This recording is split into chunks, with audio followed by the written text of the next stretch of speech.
Continue with chapter number 1, Introduction to Accounting. Our today's topic is Role of Accounting in Business. What role of accounting is in the field of business? But before commencing with this particular topic, let us recall the meaning of accounting. Accounting is a process of identifying, measuring, recording, classifying, summarizing, analyzing, interpreting, and communicating the financial transactions of a business in a useful manner. Accounting वो वाला process होता है जिसमें हम किसी transaction को identify करते हैं, देन उसको मनी की टर्म में मेजर करते हैं, देन उसको हम रिकॉर्ड करते हैं मतलब जर्नल बनाते हैं, क्लासीफाइंग करते हैं मतलब पोस्ट करते हैं उसको लेजर में, समराइजिंग मतलब फाइनेंशियल स्टेटमेंट्स को बनाते हैं, एनालाइजिंग मतलब फाइनेंशियल स्टेटमेंट को समझते हैं, इंटरप्रेटिंग मतलब मीनिंगफुल कंक्लूजन कैलकुलेट करते हैं कि वेदर देयर इज प्रॉफिट और loss, and communicating the financial transactions. फिर अपनी सारी फाइनेंशियल स्टेटमेंट्स को अपने यूजर्स में कम्युनिकेट कर देते हैं ताकि वो उसको समझ कर सही डिसीजन ले सकें। Now following points highlights the role of accounting in the field of business, कि अकाउंटिंग का क्या रोल होता है बिजनेस में, हम वो डिस्कस करते हैं। The very first point is maintenance of systematic record. The role Primary role of accounting is to maintain systematic records of financial transactions in order to ascertain the net profit or loss for the accounting period and the financial position of the business on a particular date. सबसे पहला और सबसे ज़रूरी accounting का rule business में यही होता है कि सारे ट्रांजेक्शन्स का एक सिस्टमेटिक रिकॉर्ड बनाए ताकि at the end of the accounting period 1 अप्रैल से लेके 31 मार्च तक हमारा अकाउंटिंग पीरियड होता है। 31 मार्च को कंपनी को ये पता लग सके कि पूरे साल बिजनेस करके कंपनी ने प्रॉफिट अर्न किया या उसको लॉस हो गया, and the financial position of the business as on a particular date. और 31 मार्च को कंपनी की क्या फाइनेंशियल पोजीशन है, फाइनेंशियल पोजीशन हमें बैलेंस शीट से पता लगती है।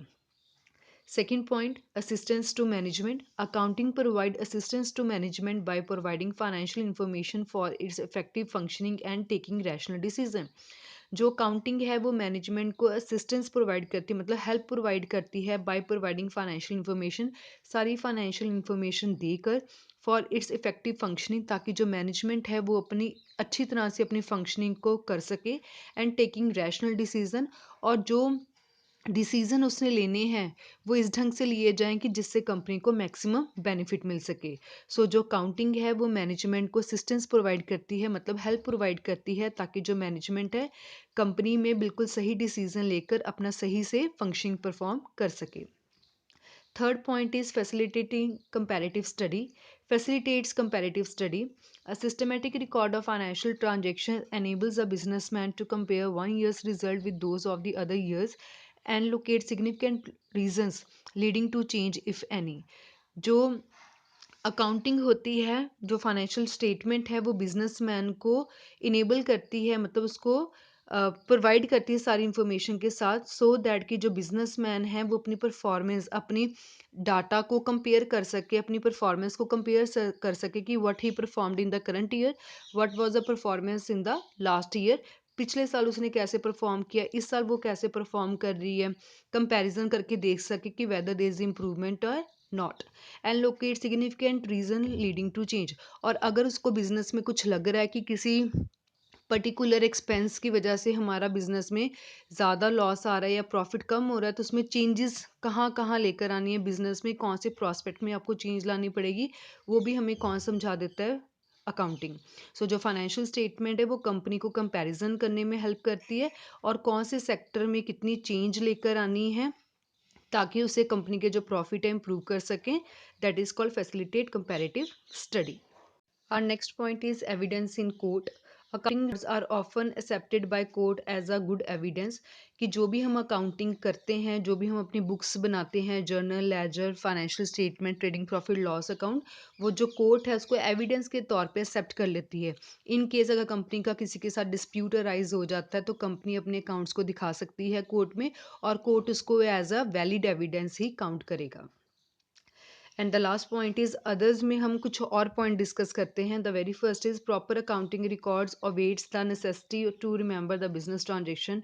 बट ऑब्वियस अकाउंटिंग इसलिए ही स्टार्ट की गई क्योंकि बिजनेसमैन को सब कुछ याद रखने की ज़रूरत नहीं है। अब वो लिख रहा है सब कुछ, उसने प्रॉपर रिकॉर्ड्स बनाए हैं, तो रिमेंबर करने की आपको कुछ ज़रूरत नहीं है। प्रॉपर अकाउंटिंग रिकॉर्ड्स बने हुए हैं आपके पास, जब आप चाहें आप उस रिकॉर्ड्स को देख सकते हैं और अपने सही डिसीजन ले सकते हैं। Second point is facilitate raising loans.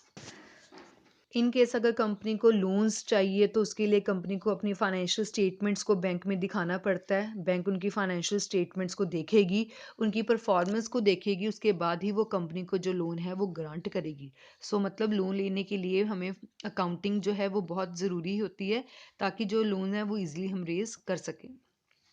Then C point is facilitate sale of business by asserting the proper purchase price. It means in case हमें फ्यूचर में बिजनेस को सेल करना पड़ता है तो हमें उसको कंपनी का कितना प्राइस चार्ज करना चाहिए।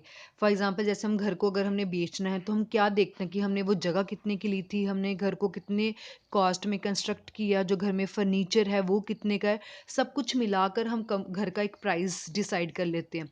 सिमिलरली ऐसे बिजनेस में ही होता है कि अगर आपने बिजनेस को सेल करना है तो बिजनेस में जो एसेट्स है उनकी वैल्यू कैलकुलेट की जाती है। जो एसेट्स की वैल्यू है वो हमें अपनी फाइनेंशियल स्टेटमेंट से पता लगती है।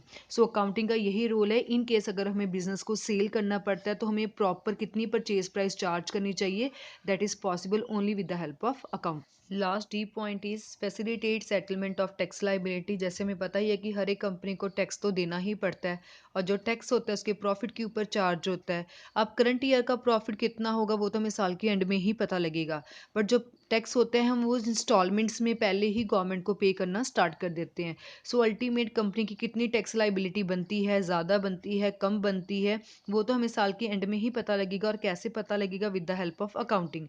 कई बार कंपनी ज़्यादा टैक्स दे देती है तो उसको वो थोड़ा हम बाद में रिफंड भी हो जाता है। अगर हमने पहले कम टैक्स दिया हुआ है तो हमें बाद में और देना पड़ता है।